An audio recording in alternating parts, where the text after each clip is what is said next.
Coming to you live from Radio Cayman Studio. For the record. For the record. Hear from your government officials, independents, and the opposition on issues that matter to you. The record. Engage in an open dialogue between residents and lawmakers. For the record. The record. Informative, impartial, insightful. This is your talk show. 1-800-534-8255. Your calls, your input. This is For the Record. And now, your host, Orit Connor. Good morning and welcome to For the Record. Today being Monday, the 1st of February, 2016. Time is just rolling on by. I trust that you all had a great weekend, and I want to thank you for allowing Radio Cayman and specifically For the Record into your homes, into your vehicles as you traverse the roads of the Cayman Islands, into your places of work, whether that be an office cubicle or if you're in the outdoors somewhere as well. And for those who are traversing the roads of the Cayman Islands, we ask you to be extremely careful on the roads as well. Of course, For the Record is a show produced by the staff and management of Radio Cayman and geared towards keeping you abreast of issues as they arise and play out on the local, regional, and international scene. I am your host, Orit Connor, and you're welcome to join me every Monday, Wednesday, and Friday from 7:30 a.m. until 9:30 a.m. Our phone lines are always open, and there is always someone out there waiting to take your calls. Normally, that beautiful voice of Miss Susan Watson.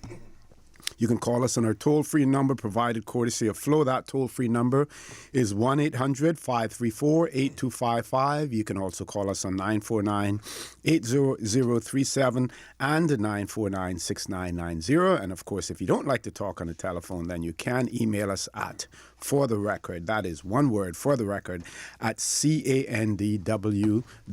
We're going to just go over some of the headline news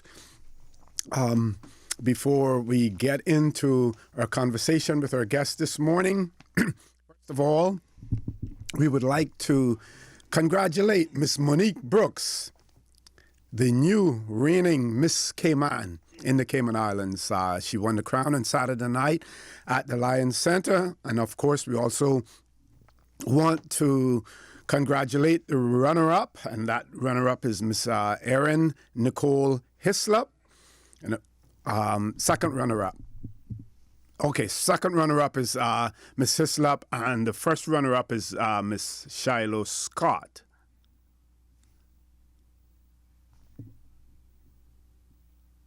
First runner-up is Erin, right? Yes, first runner-up. Okay. You can tell I don't know anything about beauty contests, right? There's a Steve Harvey moment for you. Yes, okay. So the first runner-up is Erin Nicole Hislop. And what that means with the first runner-up is that she's there to stand in for Miss Cayman whenever it's necessary. We've seen situations where some holders of crowns had to give up the crown, and we hope that Miss Brooks will be able to keep hers for the duration of her reign, which is, I believe, 1 year. But we want to congratulate all of those young ladies, and I must say that Miss Brooks is a very, very beautiful young lady as well, and she should do well on the international scene as well, whether it be the Miss World or the Miss Universe context as well. The other headline news that we have is that there is a press release that was sent out and a copy of a letter that was sent to the governor as well. That release that went out on behalf of some independent members in the opposition, the Honorable Anthony Eden, Honorable Ard McLean, Mr. D. Ezard Miller, Mr. Alva Suku, and Mr. Winston Connolly. They had a meeting with the governor on Friday, and they also delivered a letter to her.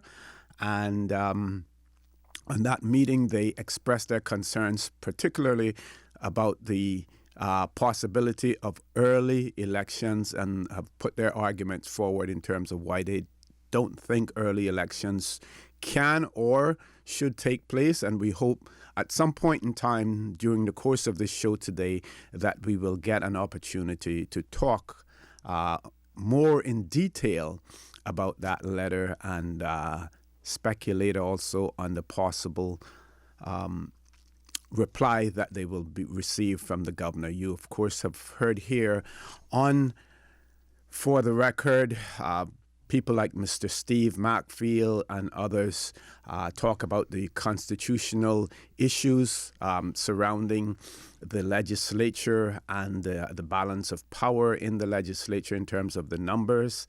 An interesting scenario, something that is not new, not a new concept at all, maybe new to the Cayman Islands to a certain degree, but it goes to show you that politics in the Cayman Islands becomes more and more complicated, becomes more and more intriguing as well. And everybody's got to learn to flow with the punches.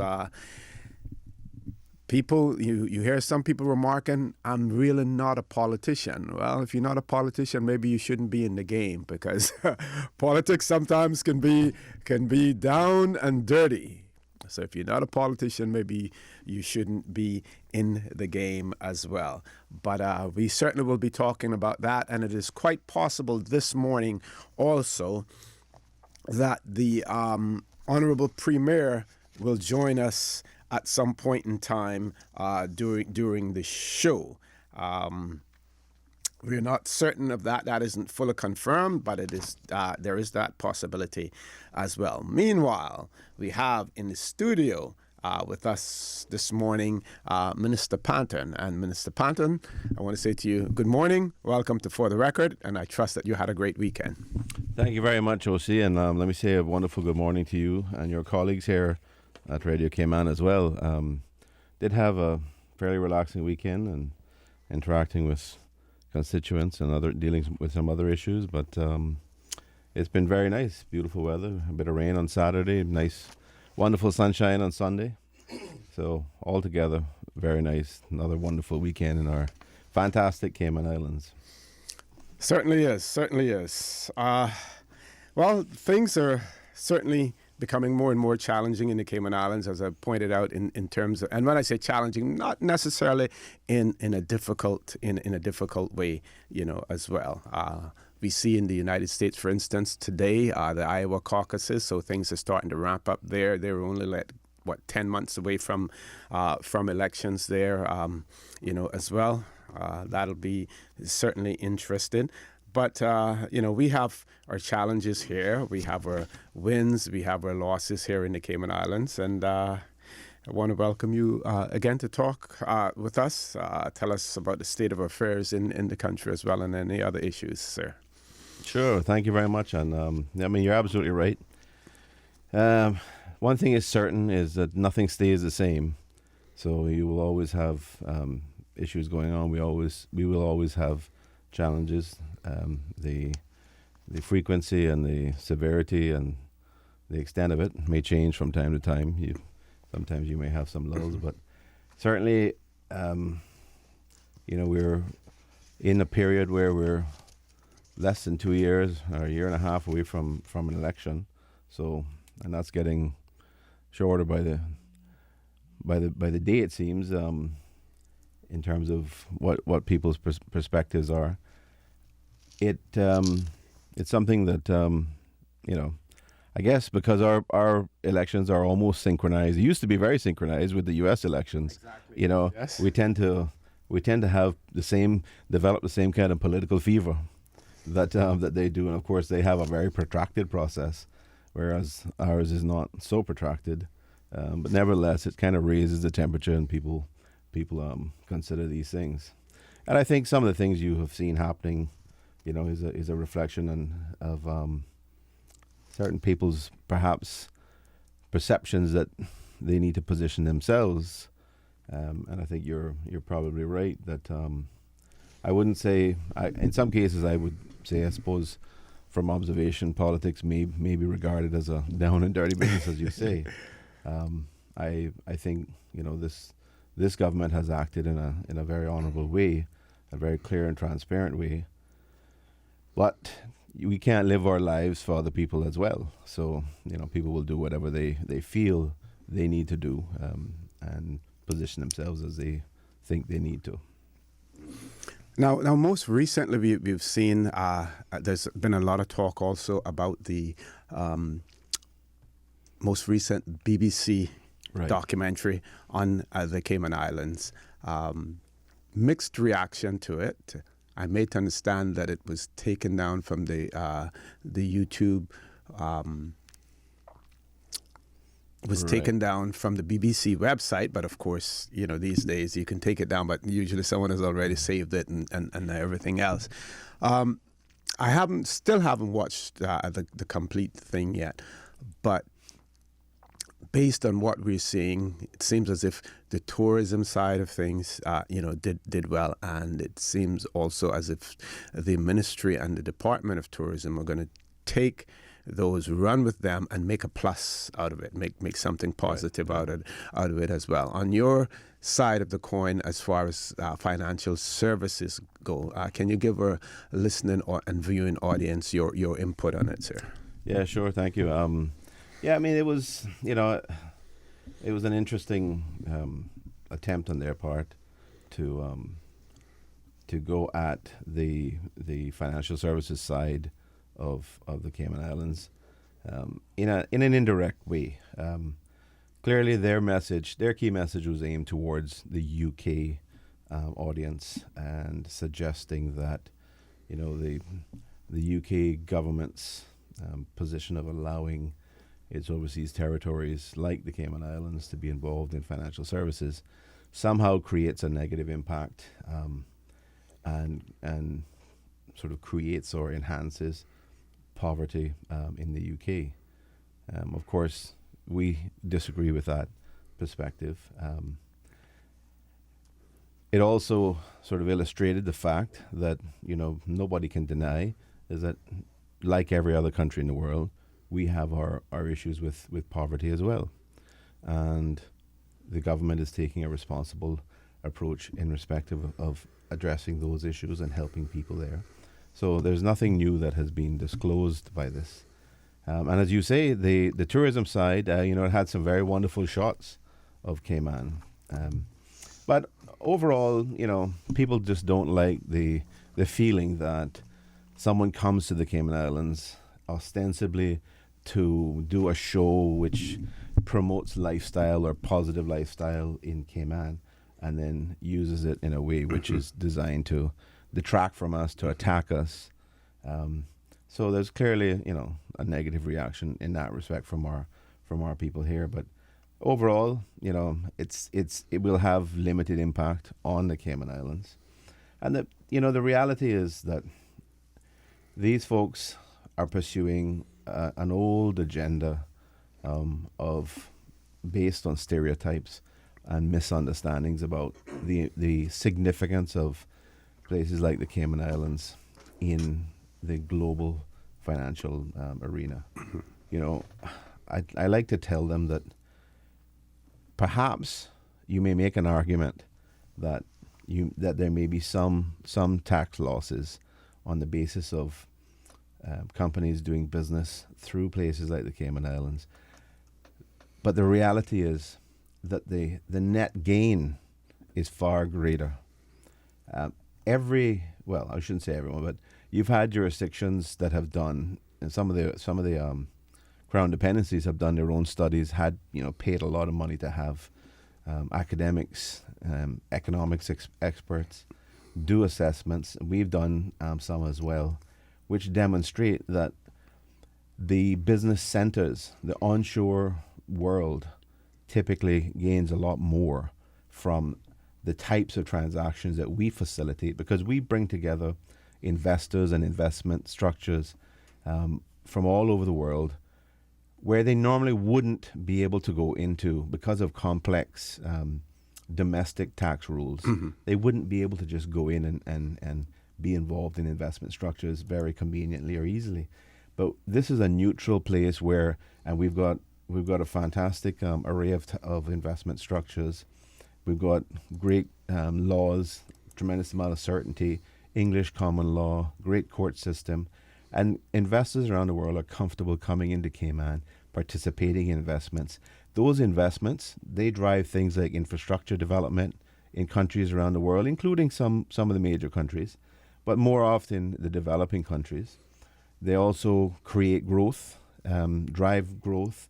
They drive job creation onshore. They help the onshore large economies with their large manufacturing facilities, for example.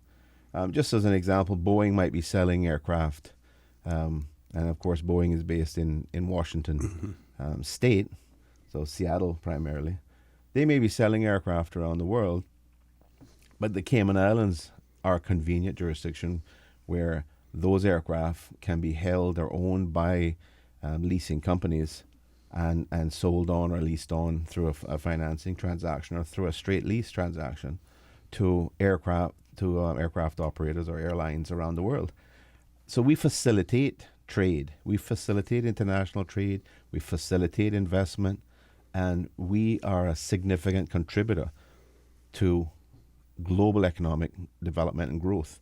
And that, as I said, that involves job creation, that involves infrastructure development, generally things that add to the quality of life of the global citizen.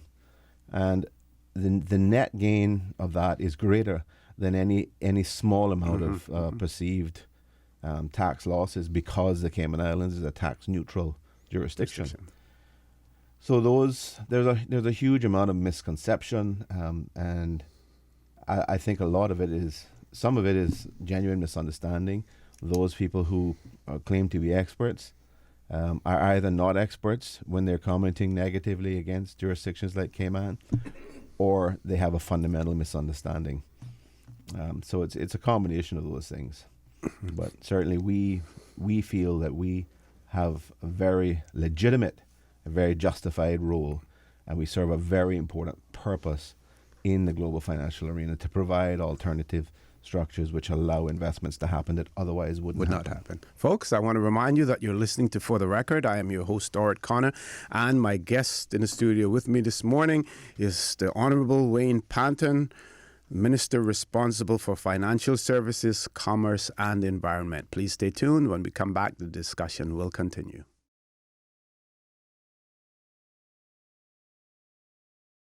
Good morning and welcome back to For the Record, where we have in the studio with us the Honorable Wayne Panton, Minister responsible for Financial Services, Commerce, and the Environment. Right now we're talking about Cayman Islands, our financial structure here, and we're talking about the BBC documentary that was done, and I'm advised that the YouTube clip is still on the BBC website, and Minister Panton, you can explain to us some issues in relation to I don't know if it's intellectual property or what it is. Someone sent me a copy of the posting that's on YouTube, I think it is, which basically says that it was taken off the YouTube site because of a claim by a particular individual that there was copyright infringement. Okay. So effectively that means that somebody must have copied it from the transmission, from the BBC transmission, and then just posted it on YouTube and didn't have the permission from BBC or whoever owns the copyright to do that. And there has been a complaint, so they've taken it down. But I would imagine it's still on the BBC website, BBC Two website. Now, if this was directed towards businesses, there are those businesses who would see this, legitimate businesses, but know exactly what the Cayman Islands are all about, and would totally ignore it because they know the inside workings of the whole system as well. Would you agree? Yeah, I mean, I think it's I don't think it's a show that's going to have an impact on our business. I mean, those entities, most of the business that's done in Cayman is institutional business. So people understand, and they're sophisticated investors and ranges of different types of investment structures. So they will understand what the issues are. They'll be very up to date, very familiar with, the various perspectives, and they will treat a program like that with the level of significance that they think it has, which is going to be very low from their perspective. Obviously, as I said, from a tourism perspective, I imagine it's going to, and from the perspective of someone, who might be interested in either investing locally or living in the Cayman Islands, I suppose it's going to probably have more of a positive effect than a negative effect. So overall, not terribly concerned about the impact of it, and it has a lot of positive elements as well. Okay, we want to shift gears for a minute. And the legislature, we're not sure when it's going to meet yet. And any things upcoming from the financial services standpoint? Yes. Well, on the date, not certain about that yet. I mean, typically the premier will have a discussion with us and indicate his thinking on the timing, and that will usually involve a discussion with the speaker as well on his part. So we haven't had a clear indication on that yet. I expect it won't be too long. But I certainly have some important pieces of legislation in relation to financial services. I have a bill on an entirely new product for the Cayman Islands, which is a limited liability company. And I suspect that in time that's going to be essentially viewed as a fairly iconic product. I don't think that there's any other significant jurisdiction which are competitors of ours directly that have that type of structure. And essentially it's a combination of a partnership and a company with all the flexibilities that come from having partnership accounts and liability limited. Now, normally liability in a company is limited by either by guarantee, where you say, well, I agree to pay this amount of the company's debts if it was ever insolvent, or it's limited by the amount of the price of the shares that you haven't paid. So if you agree to buy 100 shares from a company, if you only paid $50, then you owe another $50, and that your liability is usually limited to the $50 that you owe. Okay. But in this case, we're doing away with this type of limitation of liability by share capital, and we're moving into limitation of liability strictly by a promise of what you agreed to pay, like how you do it in a partnership. So in a partnership, it'll be a commitment that you're going to contribute, say, $100,000, and if you've only contributed $50,000, then your liability is going to be another $50,000. So there's a combination of a partnership concept with the traditional company concept, and whereas with a traditional partnership, you don't have separate legal personality, this one will really be a company. It'll be part partnership and part company in the sense that it'll have a separate legal personality. And what was the driving force behind this? It's based on, the structure is based on the Delaware style limited liability company, which has been extremely popular, both onshore in the U.S. as well as internationally. I don't think anybody would be surprised to hear me say that, or acknowledge that Delaware is a significant competitor of the Cayman Islands, or perhaps maybe we're the other way around. I don't know, but because they have a tremendous amount of business there. But we're definitely in competition, and they have a product that they've developed quite a long time ago now, probably a few decades now, and that reflects the level of development of that area of the law in the U.S. Whereas traditionally our English-based, common law-based approach didn't really quite follow the concept of a limited liability company which looks like a partnership. So it was a challenge for us to try to put the two concepts together and make it work. And we've been working on it for the past 2 years. And we've had input from a lot of practitioners in Cayman.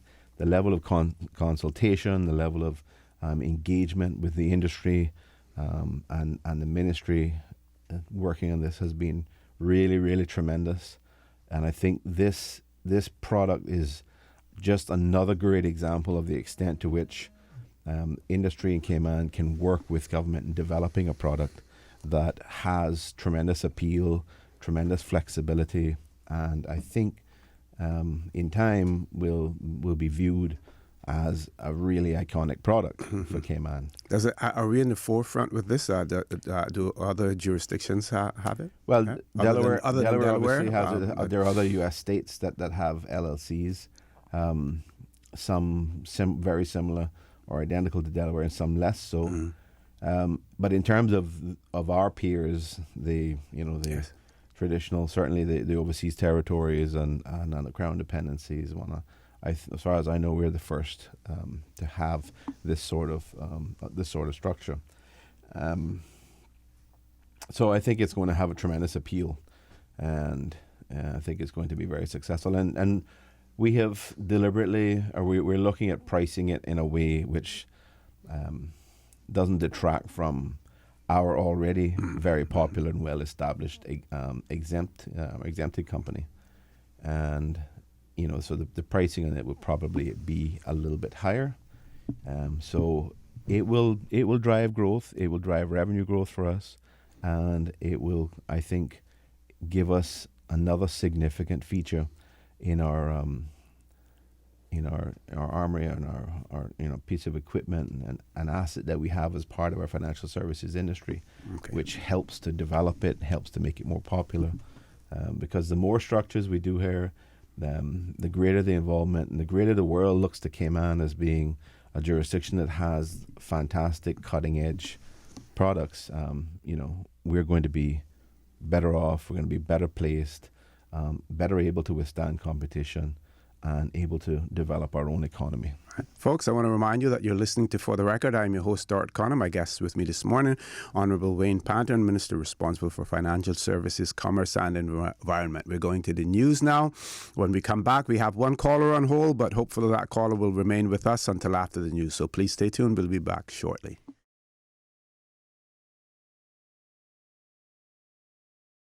Good morning and welcome back to For the Record, where I am your host, Stuart Connor, and in the studio with me this morning we have the Honourable Wayne Panton, a minister who has constitutional responsibility for financial services, commerce and environment. We had one caller who's been waiting throughout the news, so we're going straight to the phone lines. Caller, good morning, welcome to For the Record, and thanks for being so patient. Yes, thank you, Mr. Connor. Good morning. Good morning to Mr. Panton also. Good morning, sir. Yeah, I trust that you all had a good weekend. Thank you, and trust you did as well. Yeah, well, it wasn't too good. What I'm calling for is on Saturday morning, I had a little problem at my house. Some fire was in a room, and I want to openly say that I appreciate very much the professionalism of the fire department. Mm-hmm. When they arrived promptly, they were on top of it. And also the police officers who arrived. And I'm sure that the hospital officials would be on standby when you get those sort of emergency call to 911. They did a great job. They stopped the fire from spreading elsewhere. Just one room got damaged. And I really appreciate it. So I trust that the chief fire officer is listening, that he could pass it on to his officers who attended the scene. And in particular, I remember one of them, Mr. Chad Scott, because him and myself share the same birth date, and he was great. At the end of the duty, they were so sympathetic with the amount of water that was in the house, and they sympathized for that. And I told them, that's okay, thanks very much for not allowing the fire to spread any further. Mm-hmm, mm-hmm. But most of all, thank the Lord for his great blessing that it didn't spread any further. It could have been worse. So I have a lot to thank him for this morning. So So that's it from me, and you all have a good day. Thank you very much, sir. Thank you for calling in. And, it is amazing that you're so positive in spite of the experience that you had, that you're so positive about it, because they always say that, you can make some good out of bad situations as well. Indeed. And your positivity and your thankfulness to those fire officers is certainly appreciated as well. And I trust that you're able to refurbish and repair the damage that has been done as well.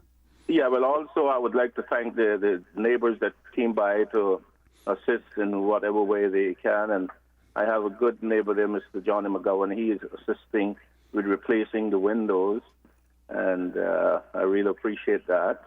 And my brother-in-law, he's doing a great job. The sheetrock is already back into the ceiling. Okay. And getting ready to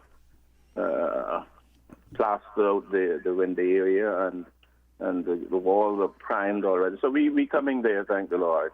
Okay, moving real fast. Yeah, and thank God that my great-grandson was not in the room, because that's where my grandson occupied, him and his girlfriend, and they weren't there. So that is wonderful, because I don't know what the smoke might have done them. So thank God. Okay.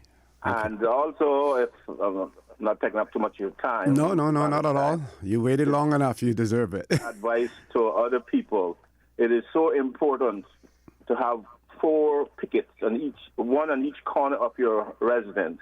That is what really helped too before the firemen arrive. Is that my son? He got a garden hose and he started putting some water on the fire, and that really helped the great too. So that's an advice to other people out there. Have a picket on each corner of your house with a water hose attached, because you don't know when something like this may happen. All right. Okay. Thank you very much, caller. You have a great day. Thank you Mr. very much. Panner? And thank you for saying all those positive things about the fire officers and all of our law enforcement and public safety people. They all, I'm sure that they would be delighted to hear positive expressions like that, and that gives them motivation and enthusiasm to continue doing what they do, and providing us with safety and comfort. Mm-hmm. Okay, I want to shift gears for a second here. Many of you, or some of you, will remember the name. It will ring a bell. The name Simon Winchester. And one of my guests mentioned it off the air on the show when they talked about the BBC article and said, another Simon Winchester. There's an article that was written in Staybrook News. That's a Guyanese newspaper, and a staff writer. And in there, there's a story by Dave Martins. And he says that many years ago, when I first went to live in the Cayman Islands, a journalist from the British Sunday Times by the name of Simon Winchester came to Cayman and wrote a one-dimensional hatchet job on the whole country, ridiculing the government, the tax haven status, even the shopkeepers, without ever mentioning one positive thing about the country. I took the Calypsonian route in writing a musical jab addressed to Simon, telling him to write about the mess in his own country before coming to Cayman and screaming about the mess there. The song called Right About That, Simon, was a big hit in Cayman. And to be fair, Winchester took the song in his stride, featured it on his radio program, and even dedicated a book to me. Winchester is now a best-selling author with several excellent books to his name, including The Professor and The Madman, which is the fascinating story of the writing of the Oxford English Dictionary. The Crack in the Edge of the World, that deals with the San Francisco earthquake of 1906, and his latest, The Man Who Loved China, which is the story of Cambridge scientist Joseph Needham, who focused on the stunning originations from China, printing, the compass, suspension bridges, even toilet paper. He says, my encounter with Simon Winchester was some 30 years back, but unfortunately, that disposition to point out deficiencies and irregularities in the less developed countries in the Caribbean region and elsewhere continue, with the myopic expression then by Simon being more obvious than ever now. My gripe then and now is that the developed world is yelling at us about the same problems they have in their own backyard, but to which they are apparently blind or deaf. Based on what we now know of the developed world, they don't have the credentials to criticize the failings of other countries. So it's very interesting. If any of you get an opportunity, Google Simon Winchester, see if you can find that story that he wrote about the Cayman Islands in the British Sunday Times as well. And if we notice that most of the times, I mean, we have the David Marchands of the world and the others, but most of the time, the criticism that we get about the Cayman Islands, about our financial industry, is coming from where, they say your own flea, it is, that bites you the hardest. But they all come from the United Kingdom as well. And sometimes you wonder, is it a misconception about the Cayman Islands and the United Kingdom and the relationship, that we have with them? Yes, the constitutional relationship that we have with them. They're the administering territory. But to a certain extent, they don't own us. They don't own us. They don't own our thinking.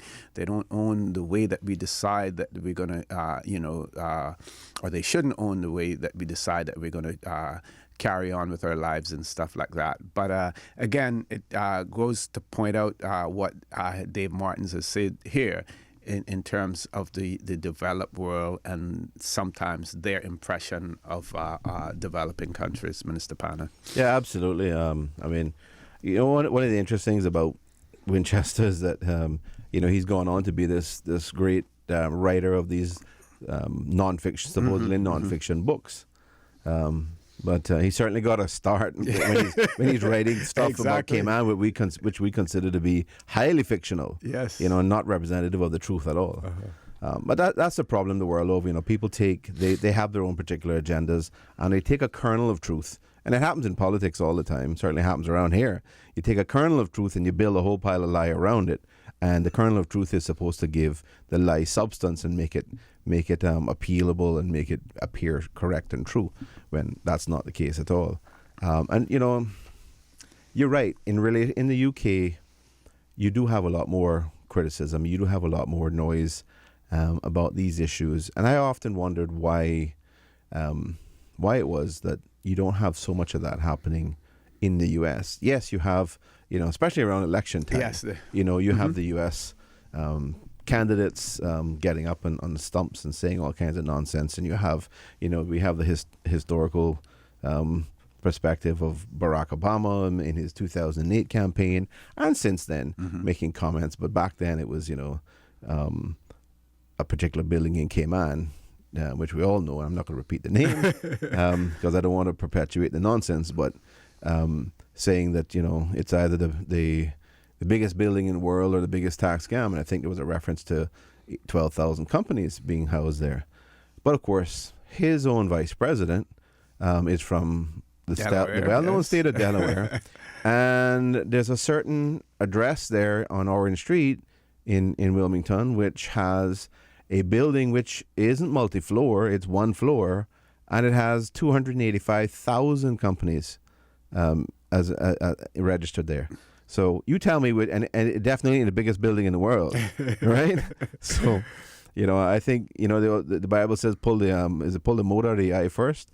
Yeah. Well, I think they need to be thinking about these things. But what I started off saying was, in the U.S. they have significant rules which prevent NGOs from getting involved politically and pushing issues, pushing agendas from a political perspective. And they don't have similar rules to that in the UK. So the UK NGOs have more flexibility, more latitude to actually go out there and push their own agendas than they do in the US. And I think one of the reasons they do that, one of the reasons the UK does it, the UK NGOs do it a lot, and of course, by that I'm talking about the non-governmental organizations that are involved in charities primarily. I think one of the reasons they do that is that it makes good press for them. It's good for them to suggest to potential members that certain things are happening that are bad, and that they, as the charity, are trying to make it better. And if you come and join them in this fight, in this honorable crusade that they're engaged in to prevent something which they perceive or which they argue creates social harm, that it's going to help. And of course, that just means the more members they have, the more leverage they think they have, and of course, the more donations and more membership fees they have. So part of it is just a game of getting people on board and signed up. If you look at a lot of the things they say, they pick and choose what they say. They take little elements of truth and they build a whole lot of nonsense around it and say that is the substance of the matter and that's the truth, and the truth is usually very far away from that. And what they do is they put a lot of pressure on the UK politicians, not just in the UK, but also in Europe as well. And it's through that sort of leverage that they have, which they don't have in the US, that they create pressure and they create narrow, improper, incorrect perspectives in some of the politicians in the UK. Okay, we have one caller on hold, and we have a break that we're going to go to. So what we're going to do is take the break first, and then that'll give the caller a little bit more time so that we don't have to interrupt to go to the break. So caller, please hang in there. We're going to take a break for the record, and then we will be back and go directly to the phone lines. Please stay tuned.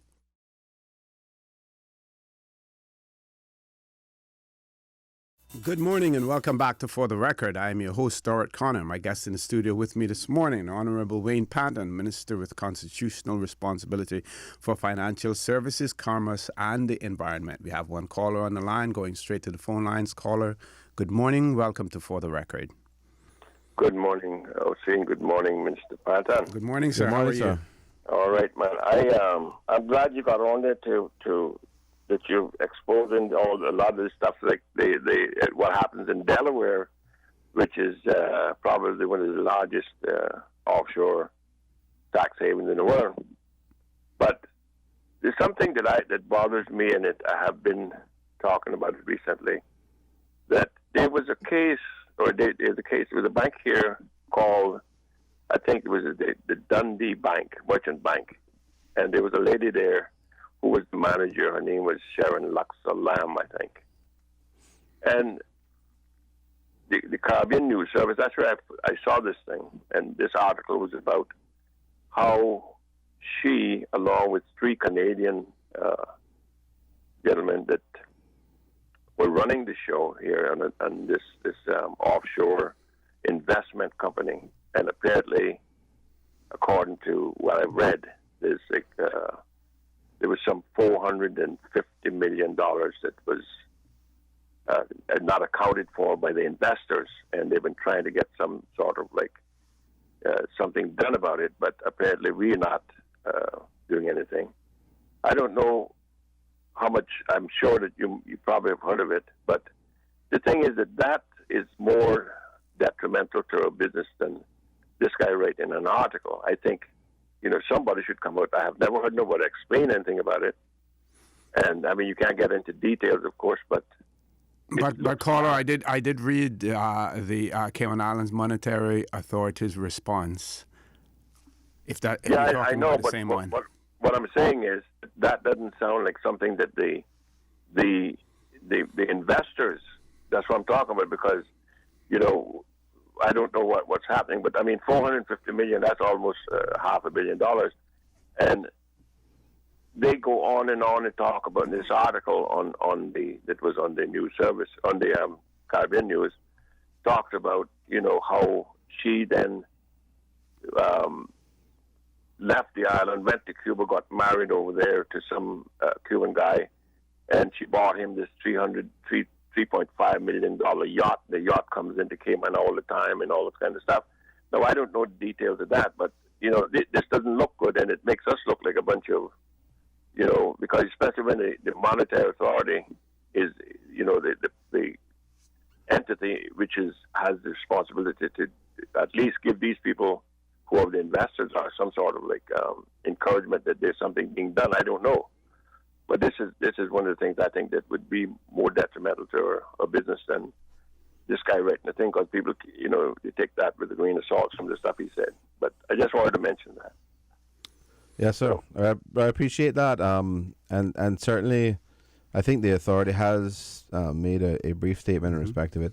The problem is that the regulator, the Cayman Islands Monetary Authority, can't really go into a lot of details. They can't conduct responses to some of these things in a court of public opinion. So they tend to be brief in relation to their responses. I do know that that particular thing, that particular issue, the only places that I've actually seen that discussed is on a particular website run by some folks. I can't remember. I think it's someone called Rejoc or Reoc. I'm not sure how you pronounce it. But of course, they are admitted people who have been involved with wrongdoing in the past as well, money laundering and that sort of thing. So I suppose they sell themselves on the basis that, well, we were involved with it before, so we know it when we see it, type of thing. But I haven't seen any more credible press discussing this particular issue and this matter. There are a number of allegations that this individual has made on his website. I do know that many of those allegations are false. So I think one of the allegations, for example, is that the Monetary Authority is doing absolutely nothing, when the reality is that they have had a number of meetings with a number of interested or involved parties in relation to this particular licensee, and they have actually taken regulatory action to terminate the license of this particular bank. But there's also allegations that they are refusing to cooperate with overseas or international regulators, and that those regulators are upset with our authorities and with the Monetary Authority. And my information is that isn't correct, that they have not had any contact from any overseas regulators in this respect. Mm-hmm. So the caller is absolutely right. This sort of thing, if it's picked up by the mainstream media, can have a significant impact. Mm-hmm. But I think we have to remember, if it's not, the internet is a repository for good and bad, for intelligent stuff and for the stupidest stuff in the world.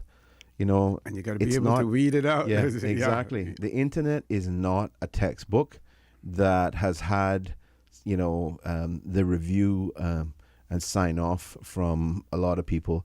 It's not like a scientific journal that a lot of people have looked at from different perspectives and kick the tires on it, so to speak, to make sure that it's correct. No, it's anybody's foolish idea you can put on the internet. So there are times when you have to really weed out some of this stuff. You have to look behind it and try to understand motives. But generally, it's not helpful, but it's in this day and age, an information age and freedom of speech and whatnot, everybody can express those sorts of opinions, and you have to just realize that a lot of it is an opinion, and perhaps they have an agenda for expressing those opinions as well, and trying to couch them as if they're, and it goes back to what we said earlier, trying to couch them as if it's truth, and take a little kernel of truth and build a whole framework of lies around it to create a certain perception and pursue your own agenda. But that's something that we are concerned about, whatever level it is, and certainly I as a minister, I am determined that I'm going to respond to these types of things where I think it's a credible or perceived to be at risk of being perceived to be a credible threat, and it doesn't represent the truth about the Cayman Islands. So whether it comes from a UK politician or whether it comes from some press somewhere or whether it comes from a local politician, I'm going to go after it, because if it's unhelpful to us, if it's detrimental to our economy, if it's detrimental to perceptions of Cayman, and to the hard-earned reputation that we have for being a solid player in the international financial arena and recognizing what our international obligations are and meeting those obligations in a responsible way. I'm going to go after them, because anything that harms us, I am going to, in relation to financial services, and maybe otherwise too, I'm going to speak about it. I'm going to go after it. Okay, certainly. Shift gears again, Minister Patton. In the United States, for instance, some of the leading indicators for the economy, building, housing starts, employment, unemployment rate, as well as several others. Here in the Cayman Islands, if you take an anecdotal view of things, only recently we see a lot of dump trucks running on the roads carrying aggregate. They're going somewhere. Something is being built, either a road or something else. When you drive around or cycle around the island, you see new construction sites, whether it's a residence, whether it's a commercial property or tourism accommodation. There's something going on. I know you want to talk about some of the key performance indicators here in the Cayman Islands, and I want to give you an opportunity to do that as well. Yeah, thanks, O.C. Yeah, I mean, the government has been very clear that from the time we took office, one of our main objectives was to restore trust and confidence, and to get people, to get investors in a position where they felt confident that they could move forward with their plans and take advantage of perceived opportunities in Cayman. Now, clearly we're trying to do that to encourage our local investment, just as well as we're trying to encourage foreign direct investment into Cayman. And I think you've seen we've had tremendous success with that. We've, whether it's the business community, in local business community, or whether it's potential investors who are looking at doing things in Cayman, we've seen lots of that, and that's a reflection. And they even articulate that they're a lot more confident, and they feel that this government is doing a good job of managing the economy, being open and transparent, and delivering that, sort of reestablishment of trust with not just the people of the country, but also those investors, local or otherwise. And, I think if you listen to some of the rhetoric these days, you hear a lot of commentary and talk shows, and you have some people in opposition to the government who are making all sorts of comments. One of the things they scream a lot, for example, is that the cost of living is going through the roof, and it's high and it's going through the roof. I say to people, perhaps your own gut reaction, you listen to that and you have your own gut reaction and you think, well, that may be true, right? Yeah, I noticed, price of milk might have gone up a bit, but here's the reality. And this is why we have the Economic and Statistics Office for government. They do the analysis, they do surveys, and they help to inform us as a government and as a country. And not just us, but the wider business community as well. They use these analyses that they do and the statistics that they provide to help guide them and help guide their decision making as well, just as well as the government does. And one of the things that they do is monitor an index called the Consumer Price Index. Now that's otherwise referred to as the cost of living index as well. And that's done in accordance with sort of generally accepted international standards. And what they do is they monitor a basket of goods that people would typically consume, and they see whether the average prices or the aggregate prices have gone up or gone down. And it's very surprising to people when you tell them, yes, you may have heard a lot of the rhetoric out in the public or on the street or in the talk shows that that the price of the cost of living has gone up. The reality is it's gone down. The consumer price index has declined by about 4%. I think it's about 3.9% to be specific, in the first 9 months of 2015. Mm-hmm. Now in December, we also had a reduction in fuel prices again. So that, I think, will almost certainly mean that when we get the final 3 months numbers for 2015, it will probably reflect the same, at least the same level of decline, maybe a little bit more. So I'm expecting to probably say around 4% decline for 2015. Now, that's not to say that everybody is going to experience a decline in prices in the things that they normally buy. It just means that on average, the prices that are being monitored have gone down more than they've gone up. So if somebody has a particular range of things that they buy and they're unlucky enough that those are their popular things and the price of those has gone up, then they may say, well, the cost of living has gone up. Yes. But on average, the reality is it's actually gone down. Yeah, okay. And then if you combine that with the steps that the government has taken, CUC, for example, did a press release recently talking about the decline in the level of electricity bills for consumers. And they talked about the reduction in fuel cost. They talked about the reduction in fuel duty being charged by government, and that all of these things have contributed significantly to a decline in electricity costs, and therefore what the consumers pay. And just as an example, in January 2015, the government reduced the CUC fuel duty from 75 cents down to 50 cents. So we reduced it by 25 cents.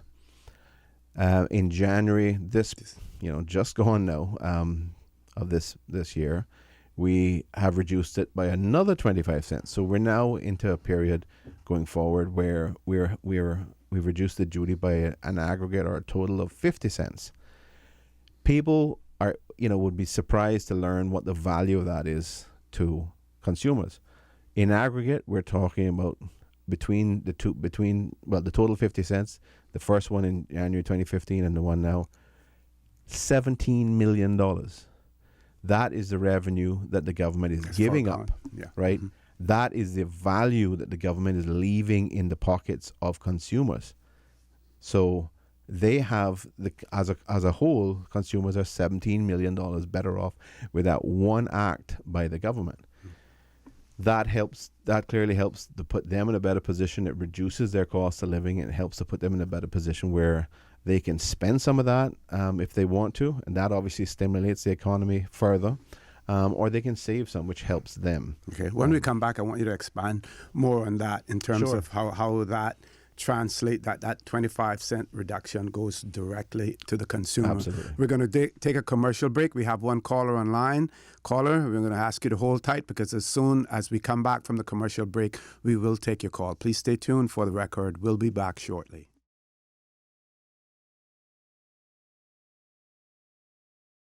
Good morning and welcome back to For the Record. Going straight to the phone lines. Caller, good morning. Welcome to For the Record. Hello? Hello, good morning. Yes, I'm on the air. Yes, you are. Okay, my name is Mwangi. I'll identify myself and simply give my 2 cents, especially on the CPI, Consumer Price Index. Okay. I'd like to say that the last time it was done, I think, is in 2007. Maybe it could be reviewed every 3 years so that we can get a perfect picture, because if you simply have a lens that is blurry when taking a shot in a camera, you may take the wrong image. And that are you certain, though, that it's 2007? The last CPI one? is done every year. Okay. No. Every year, but I'm saying the review of the consumer basket. The basket you're basket of about. Goods.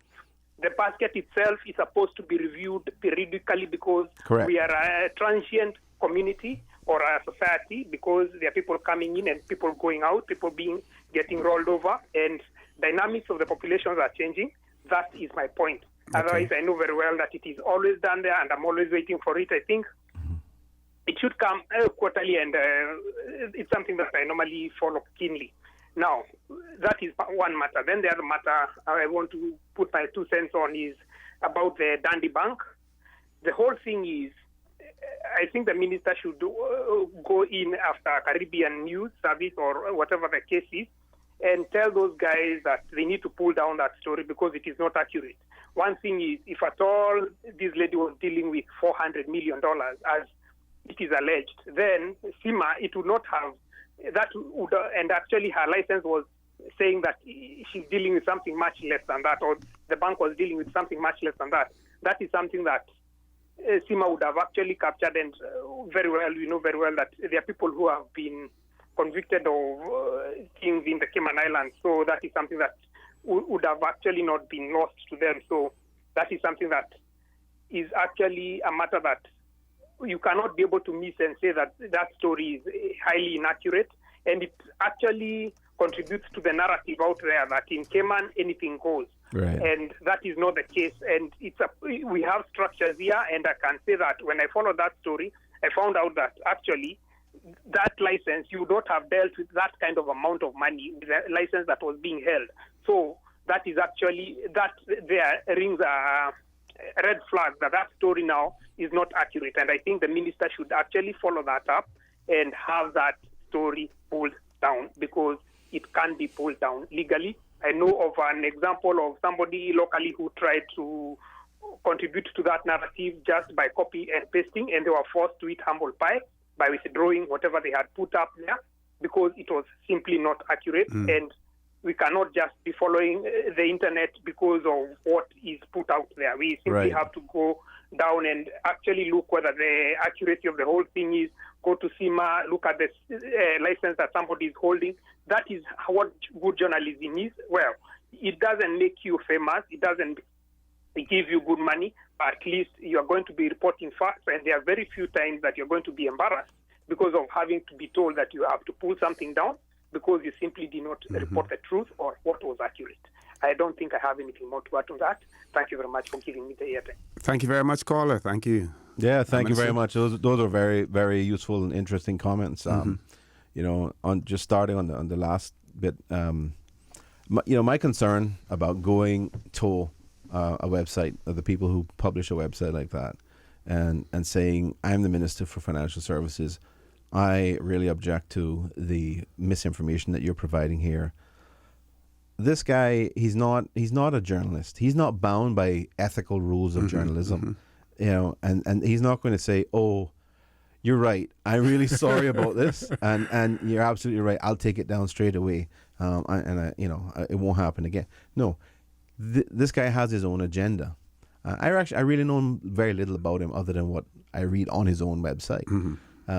But it seems to me that there's a huge risk that if I do that, he'll come back and write a follow-up piece and say, I had a call from there, I had a correspondence from the Minister for Financial Services who was objecting to this, and he's demanded that I take this story down. He hasn't provided any information. He hasn't answered any of my questions. God, listen, if he's prepared to make up the story to begin with, he's prepared to make up a story about anything I say to him. And then... So how do you address it? How do you come at it? You know, like I said, the internet is a repository of nonsense sometimes, and you have to really sift through. And the fact that... the mainstream press hasn't taken it up is a reflection of the fact that they have not found it to be credible, right? The information that's there is incredible, and they're not following through on it. If it was taken up by the mainstream press, then I think we have to make greater efforts. And when it's within that, then the mainstream press is bound by rules of ethical journalism and that sort of thing. And I can then engage with them in a constructive way to say, here's why this is wrong. And I'm going to get a better result. And they'll say, oh, I see, we understand. So thanks for the clarification. I'm sorry we were misled by these people. If you're not bound by ethical rules, you can turn around and say whatever you want to say. And God knows what that will be. And it could be even, in other words, you could make things worse, right? It could create more interest and drive more people to go and look at this thing. And that's what people like him write stuff like that for anyway. They try to get a lot of attention, and what better way to get attention than to say, yeah, they're trying to shut me down now. There are those who would argue that sometimes you fight fire with fire. And of course, it is highly unlikely that if you were to send something to him challenging what he has said and providing evidence that he's incorrect, that he's likely to put that up on his site as well. Yeah, well, to create a balance. Yeah. Yeah, as I said, I don't think they're looking for balance. Okay. I think they're looking for sensationalism. And on the other caller's point in relation to the consumer price Yeah, the index CPI, and the basket CPI. of I mean, goods. you know, they I don't know how often they sort of review the what they call the basket of commodities and services that they measure in order to arrive at CPI. And I think But he's actually correct with that. I recall in 2007 it was done. I think that's right. Well, I don't know exactly, but I think that could be right. But I am also fairly confident that the Economic and Statistics Office know what they're doing, right? And if they thought that there was a driving need to reassess what this basket is and what it's comprised of specifically, that they would be able to, or they would actually take the steps of doing a reassessment and making sure that this basket was appropriately reflective of the types of goods and services that people typically buy. I really don't, if I had to guess, I wouldn't say that there's been yes, our economy is dynamic and, it's really fairly cosmopolitan. We got lots of different nationalities here and that sort of thing. But that's nothing new. I mean, that's been like that for some time. And I think even if it was done back in 2007, perhaps it's still viewed as being indicative of an appropriate measure for CPI. That being said, as I said, the reality is that it has gone down as a measure of the cost of living, as a measure of inflation. It's actually declined. So the comments from people that the cost of living has gone up is actually not true, not accurate. And whether it is or not, the government has actually taken very positive steps, in addition to the decline in CPI, to actually to further reduce the cost of living and keep money in the pockets of the consumer. We mentioned earlier the $17 million now that we have reduced on fuel duty. The history of that was, I think, under the previous PPM government between 2005 and 2009, they had reduced the duty down to, I think it was about 35 cents at that point. And the interim, in the intervening period between 2009 and 2013, the previous government, the UDP government, reimposed significant taxes to take it back up to the 75 cents. So we have now gone back down to 25 cents per gallon on the CUC fuel duty, and that how do we know, for example, that actually benefits the people, and how is it that I can say with confidence that there's an aggregate of $17 million which stays in the pockets of our consumers?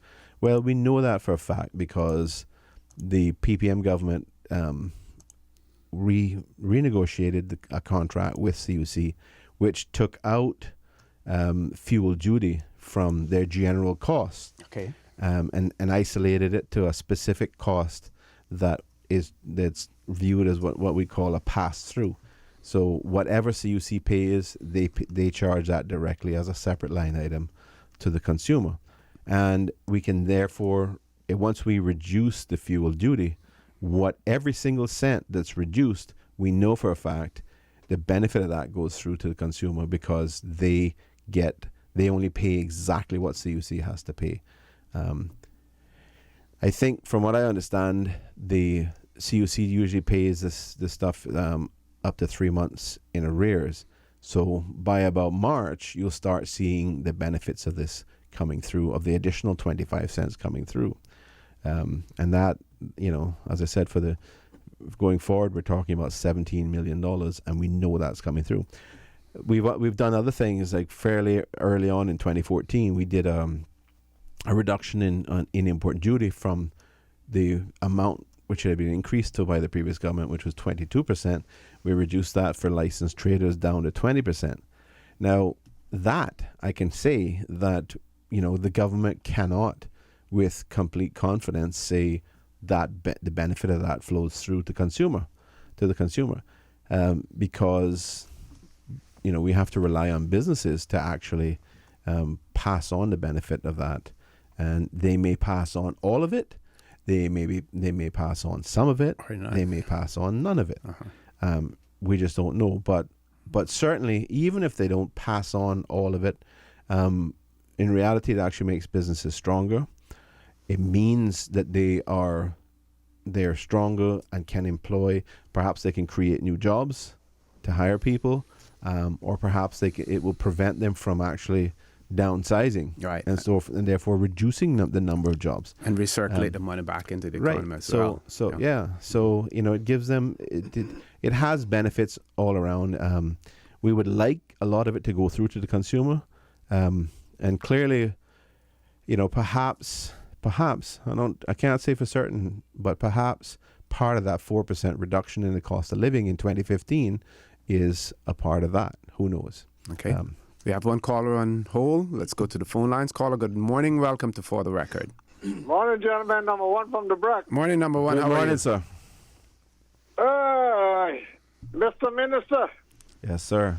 is there any chance that you're trying to aggravate your government to try to put that government channel on the Brook? I have passed on the necessary level of aggravation based on your previous request, sir. I wish it was something within my control specifically. It isn't, so I dutifully pass on your request each and every time you make it. Well, keep doing it every day. I promise you I'll keep doing it. Then we might finally get it after a month. Because they might be sick of hearing and say, look here, put that thing on. I don't want to hear no more about it. Okay? All right, sir. I'll keep at it. I'll keep at it. Not being rude to you. And when it comes to prices haven't gone down up here. Most of them gone up. Well, I think it must be the case that some prices have gone down. Like I say, you might not see, if there are particular things that you purchase, and you don't seek alternatives for those, you may see some price increases. But overall, prices have gone down. As I said, it's about 4%. Now that isn't something that on a dollar that's 4 cents. So perhaps it isn't something that you will notice to a huge extent unless you spend a lot of money and have a higher standard of living. But the reality is, even if you don't appreciate it as a 4% reduction, what it really means over and above anything else is that the cost of living has not gone up. It has only gone down by 4%, but in economic terms, 4% is significant. If we continue to have a reduction in prices like that, if we were certainly a manufacturing economy, we would be concerned about deflation.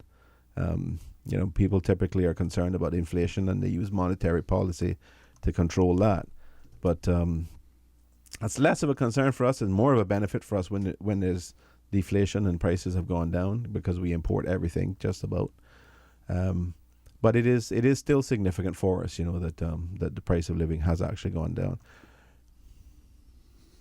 Only thing I see going down is 50 cents off of the gas gallon. But otherwise from that, I don't see no different. But like when you say you all have all the papers, you all have all the statistics. We call it statistics. You know all everything. Yeah. So anyway, you just keep pushing this government, whichever government, for the government channel for the Brock. Yes, sir. I will do that. I promise you, when I go back over to the building this morning, I will be pushing it again for you. I'll go hold you responsible. Bye. Thank you. Right, sir. Thank you, number one. Thank you very much. Day.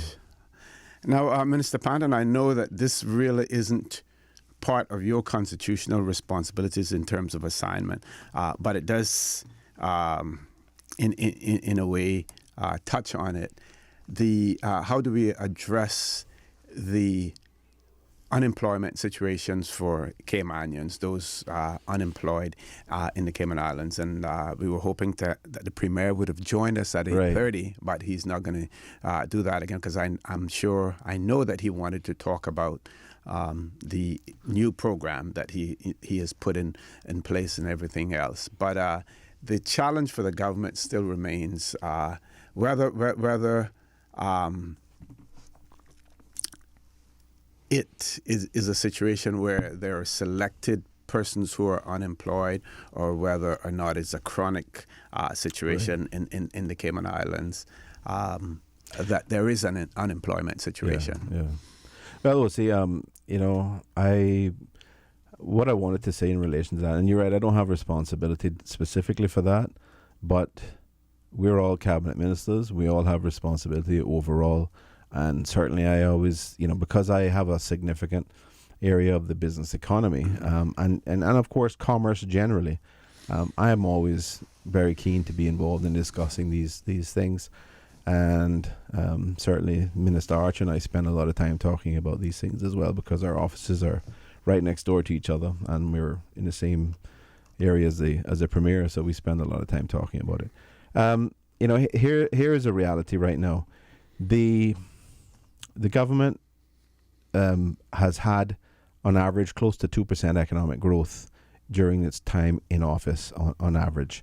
And that has generated economic activity, and that has, and again, it goes back to what we said about restoring trust and confidence and taking proactive steps to support the business community, reduce the cost of doing business, reduce the cost of living.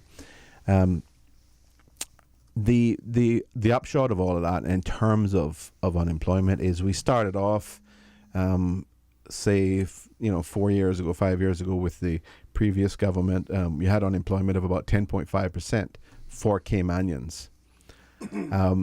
In 2014, we decided we were going to start measuring unemployment, doing a labour force survey twice a year rather than just the once a year had been happening for about 10 years prior to that.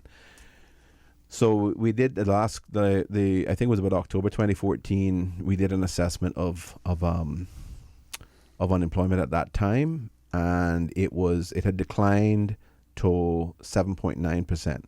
I think when we took office, it was somewhere in the region of about 9.3% or 9.2%, somewhere thereabouts. Don't remember that exact number. But it had declined to 7.9% for Caymanians, and of course for overall it was like 5 point something or 6%. In April 2015, we did another labour force survey, and that was the first of the multi-year labour force survey, or multi-surveys per annum that we were doing.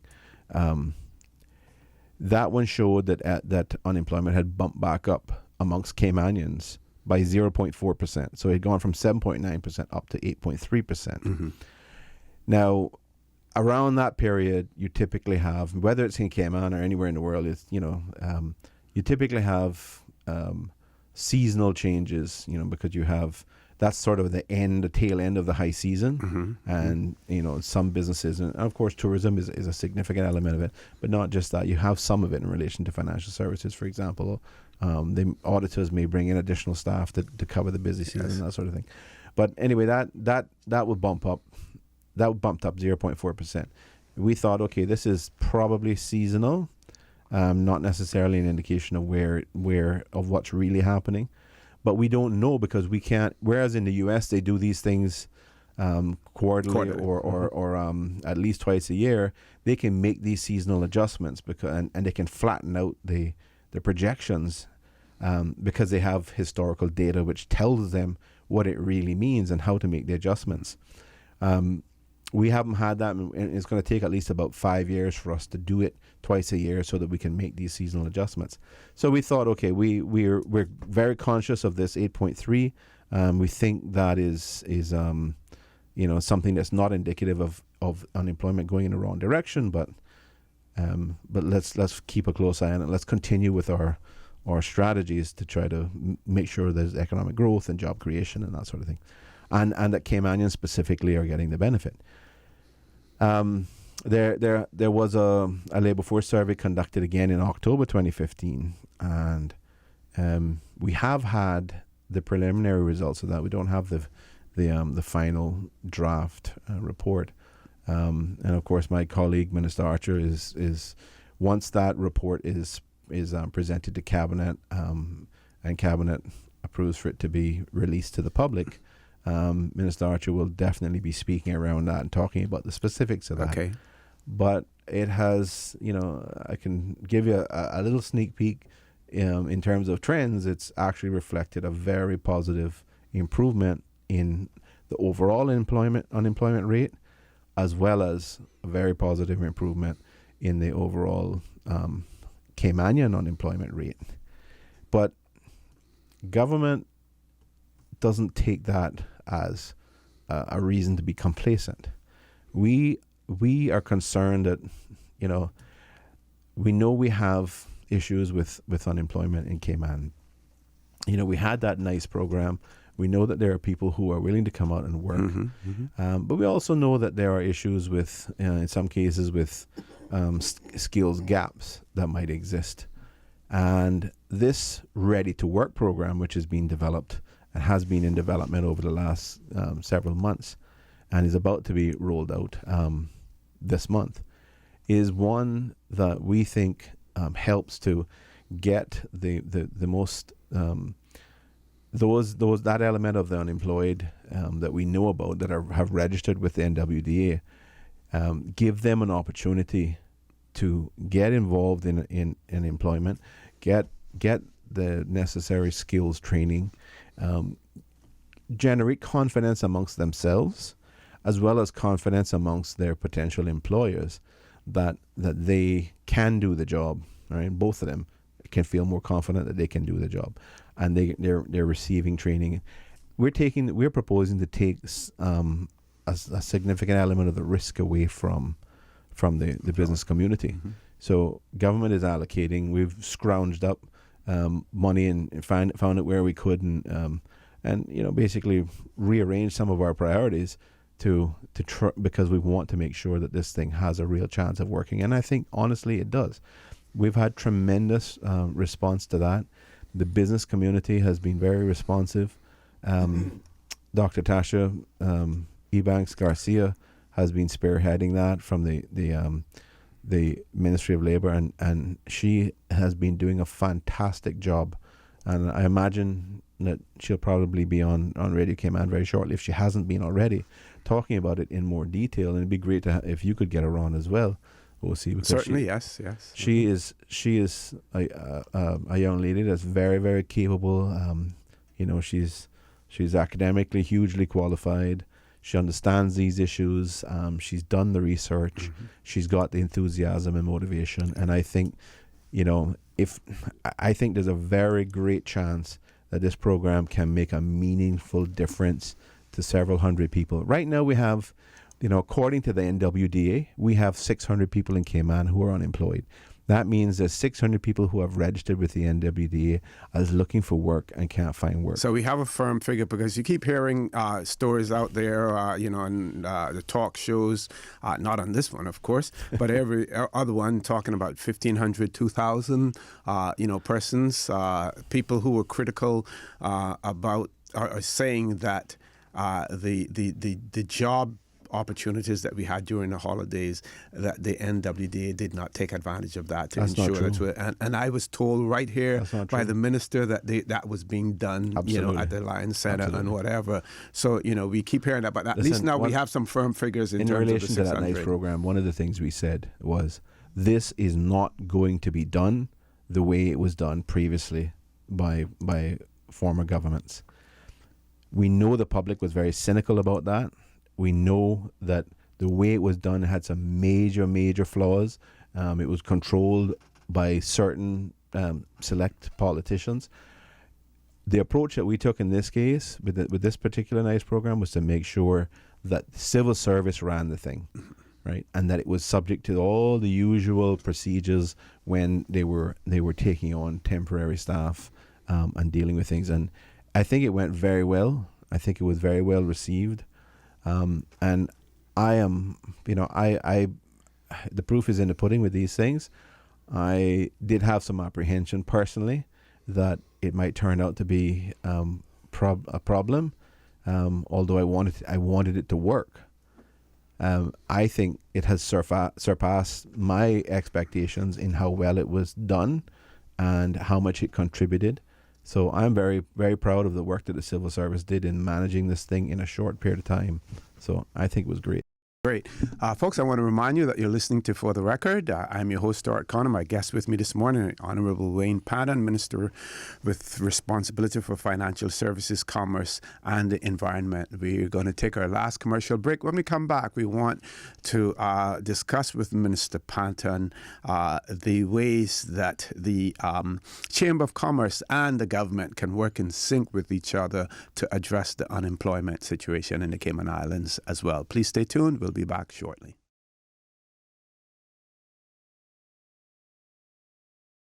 Good morning and welcome back to For the Record. We have no callers online, but I did receive a message from one of our listeners, and let me find it.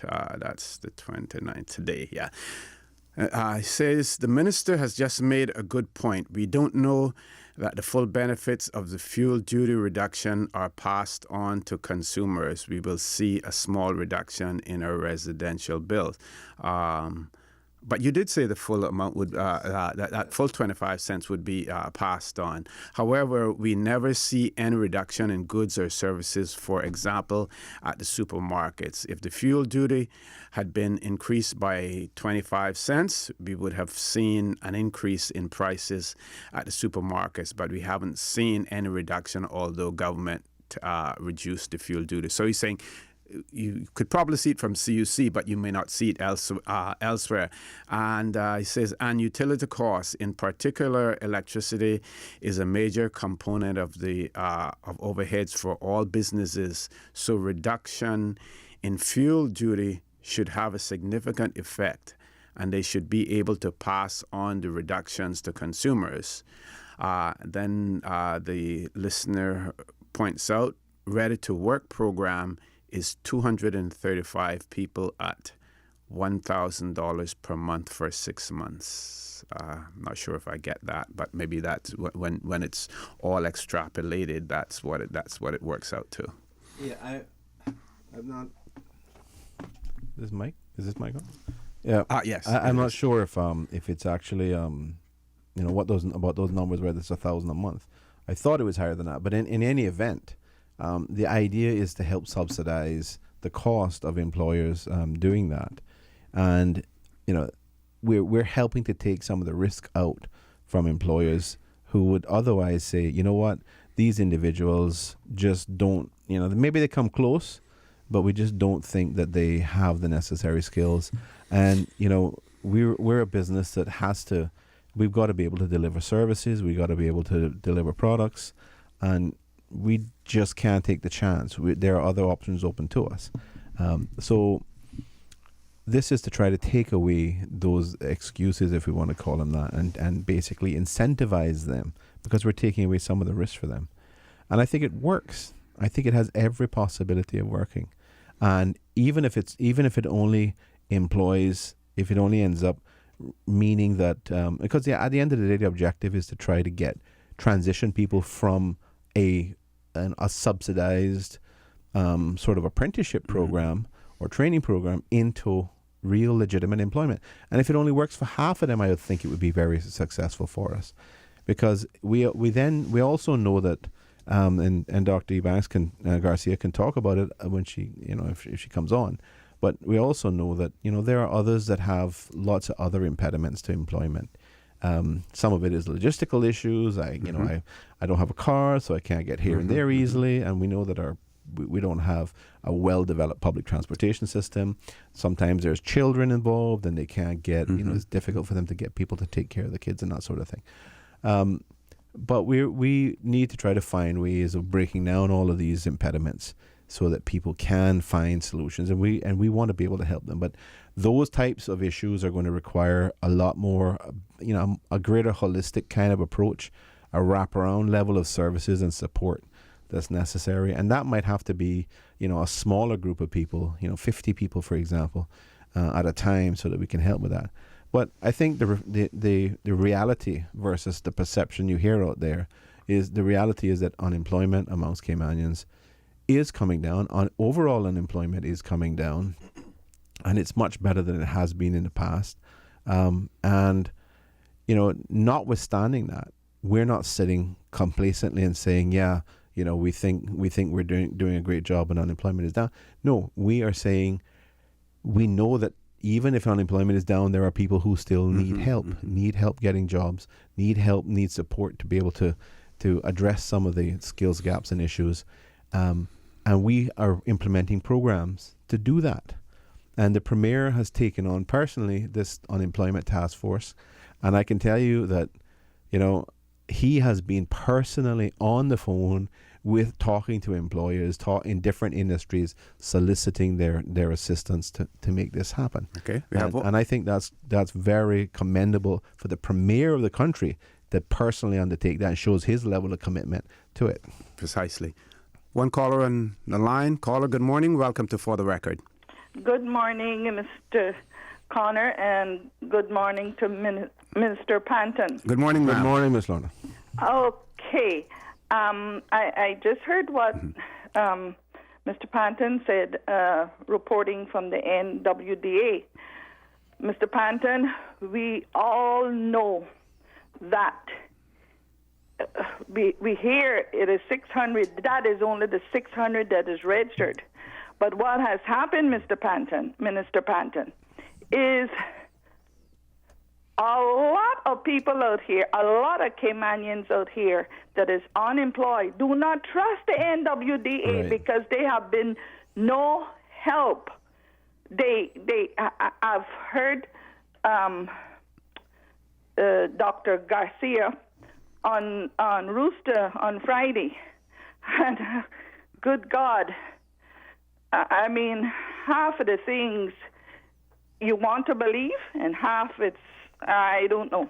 I'm not going to say, but I tell you this: if something don't happen about unemployment with Caymanians, and it's a way of getting around all of this, because we have employment agencies that interview Caymanians every day, and one blandy story that they have, even though the job is published, it's incredible, because who says that those that are interviewing you as a Caymanian and all those that are doing the interviews are all on work permits?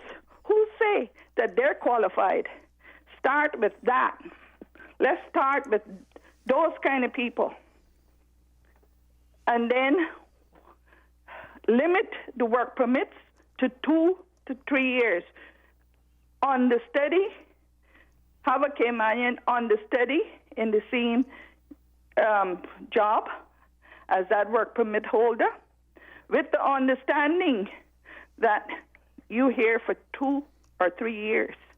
And we can get around all of that, because not everybody that we import and Caymanian employers hire are qualified for the job.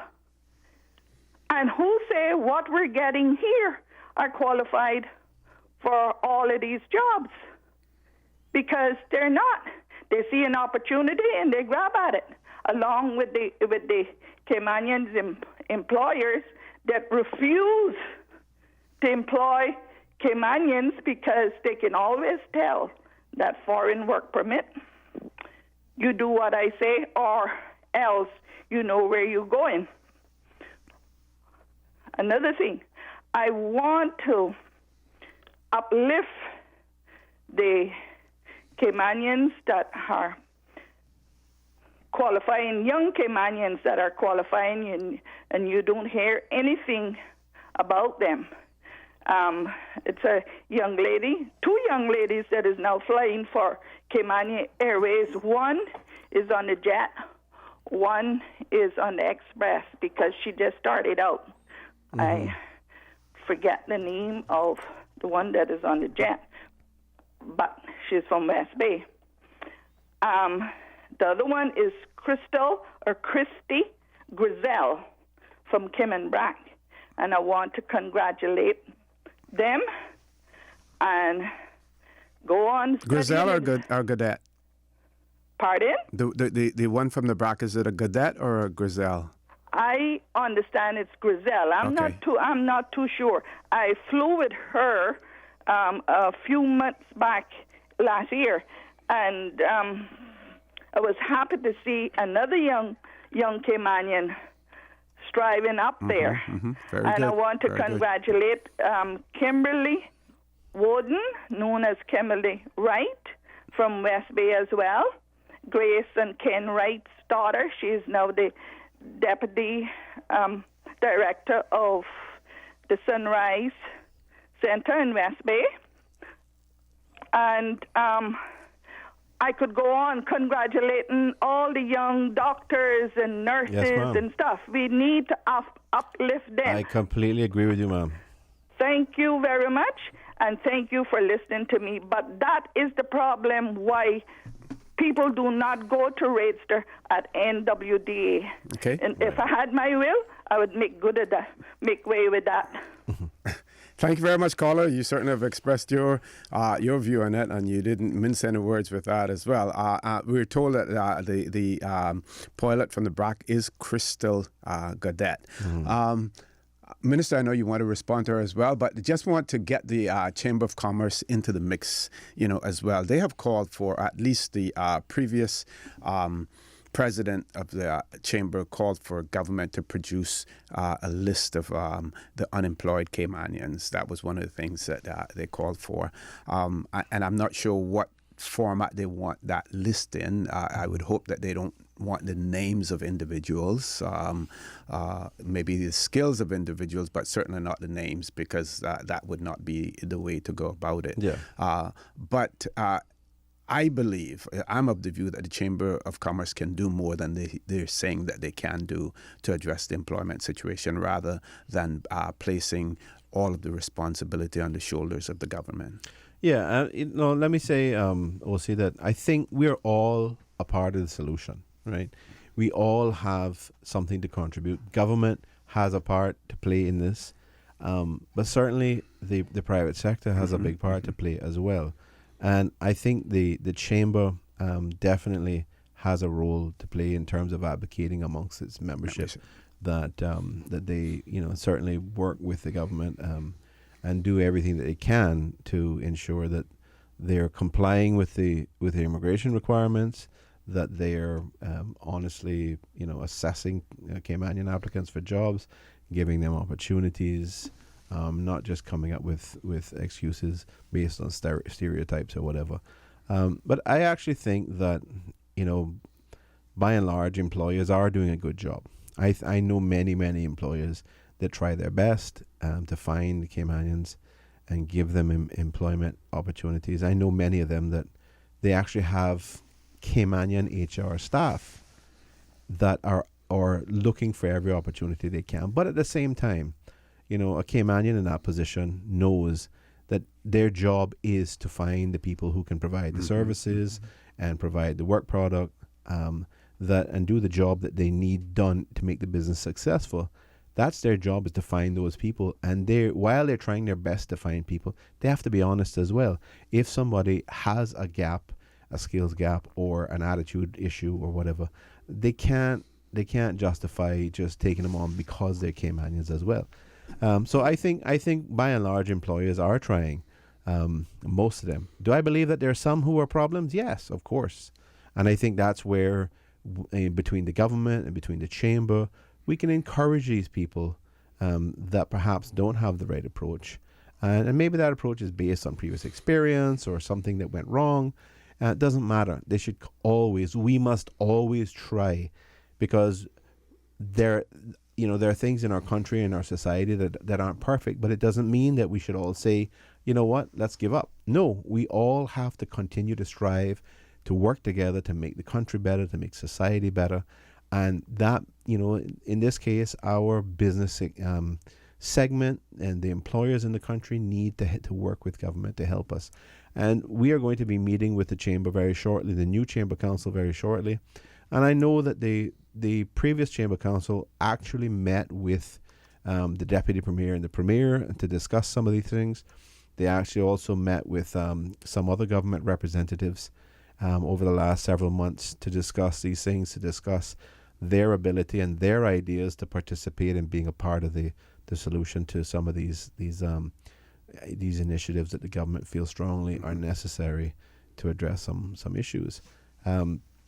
As I said, while we think that unemployment has come down significantly amongst Caymanians, we think there's still more to do, and we accept that we're going and we're demonstrating that we're intent on doing that and accomplishing a greater impact on the employment or unemployment situation with Caymanians.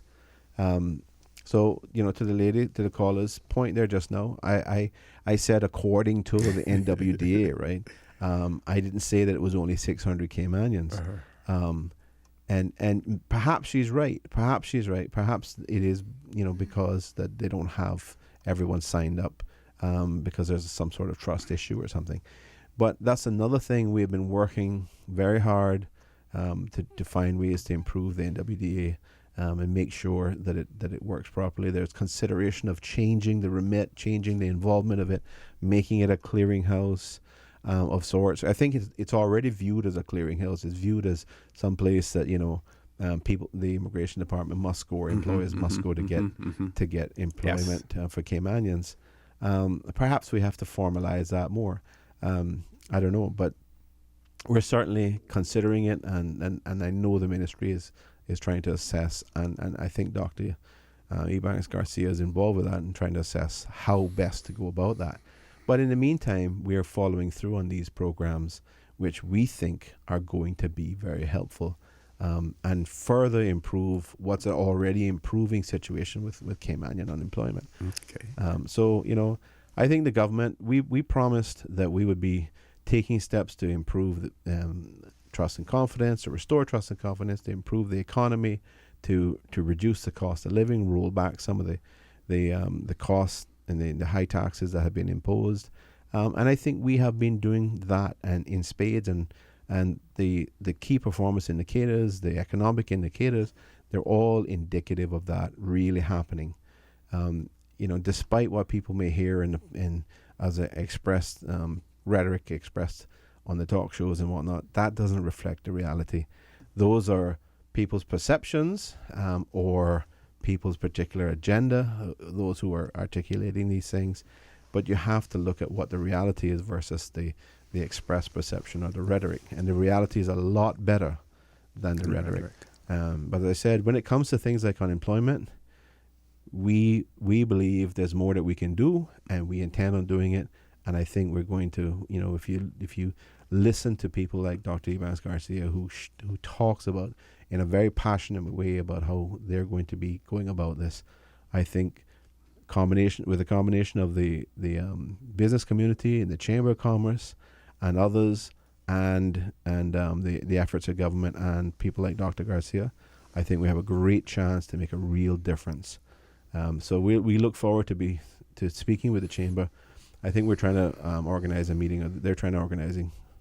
They've asked me to organize a meeting later this week, which I am going to go back to them today on to confirm. And, so we look forward to being engaged with them fully, because we feel strongly that they have a part to play in this solution as well. A major part, as well. Well, Minister, Absolutely. we've reached that point in time, but I want to give you an opportunity again for final comments as well. Yeah, thank you very much for the opportunity. It's always a pleasure to be here with you, OC. It's always a pleasure to talk to people, and I think probably I was very remiss when I first started off this morning. I didn't wish the listeners a wonderful good morning, so I can tell them. I probably didn't give you a chance to. Maybe I can make up for it by wishing them a wonderful week, a very productive week and safe week. And I hope everyone, I'm sure the weather would be fairly nice for us. And we live in the Cayman Islands, one of the places that God has blessed on this earth with a wonderful quality of life. And whatever, we have problems just like everywhere else, but our problems are being managed. They are manageable, and we're much better off than other places, and we got a lot to be thankful for. We have a lot to appreciate in this country, and we continue to work to serve the people of the country. And I think we are delivering. As I said earlier, we've got economic growth averaging 2%. We've got unemployment coming down. Minister Archer will be talking about the LFS, the Labour Force Survey report, in the coming couple of weeks, I think, a week or two.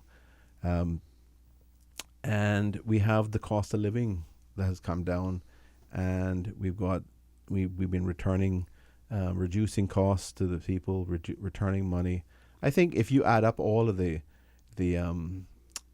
rebates and duty reductions that government has agreed on an annual basis, it's somewhere close to around $50 million per year. And not all of that benefits everybody across the board, but large chunks of it does benefit everybody. I mean, as I said, $17 million alone for CUC customers. Now, yes, some of those are businesses. And yes, some people say, well, we're not seeing some reductions. But the statistics demonstrate that there are reductions in the cost of living. It doesn't mean that the prices of every product that you buy have gone down. Unfortunately, we don't make a lot of the things that we consume, in Cayman. So we pay the price of whatever it costs to bring it in from somewhere else. And to that extent, we end up importing inflation, that cost is pushed on us, and we have to pay it in order to have the goods we want to consume. We can, as consumers, make rational assessments about whether we want to consume this thing versus another alternative, which may be less expensive. And there are ways for people to do that. I mean, I had last year, Minister Archer and I were trying to deal with helping people manage their expenses, manage debt, and that sort of thing. We'll be running that again this year in the coming month or two. And I think all of these things are very helpful. And I think some people, unfortunately, take a cynical approach to it. But those are the people, in my experience, that actually could benefit the most from it. So I really encourage people to have a positive perspective on these things and engage and take advantage of opportunities. Because we're working hard for the benefit of the people of this country. And I think it is undeniable that we have had great results and we continue to deliver for the people of the country. So with that, let me say, a wonderful good day again to everybody. I hope everybody has a safe, wonderful week, and all the best. God bless, and we'll talk again soon. I want to thank you again, Minister Pan. And for those of you who may not have heard the news yet, elections to take place in Jamaica, general elections on Thursday, the 25th of February, 2016. Of course, elections were not constitutionally due in Jamaica until sometime around about the end of the year. So nothing unusual about having early elections, even when you have a majority in the parliament as well. Again, those are political decisions that are made based on various factors as well. I was talking to someone yesterday, a friend of mine, and he was so thankful about the fact that ever since the 80s, the early 80s, the political environment in Jamaica has changed less and less in terms of the violence during election time. Not as many killings, while the guns are still rampant in Jamaica, not as much of it. And we trust and hope that these will be, the elections coming up will be peaceful election, as well. And once the people have spoken, then the government and the politicians go along with that as well. Here in the Cayman Islands, I want to remind us that we are our brothers and our sisters keepers. There is always someone out there who's less fortunate than we are, and I ask you to extend a helping hand to them. If you can't do that, then I would suggest that you donate to a worthy charity. You always want to consider those who need, not necessarily those who want. You can join Sterling Dwayne Ebanks at 12 noon today. Yes, he will be back. He will be back today. Join him at 12 noon for a talk today. Continue to listen to Radio Cayman, your radio station. And, of course, on Wednesday, you will join the members, two independent members of the opposition here with us, and we will get an opportunity to talk more about their 1 p.m. meeting on Friday with the governor, their letter that was sent to the governor as well, and maybe by then we will see whether or not they have received a response from the governor in relation to their concerns and their queries as well. I say to you, have a great day, and may God continue to bless these three Cayman Islands. Informative, impartial, insightful. This is your talk show. 1-800-534-8255. Your calls, your input. This is For the Record.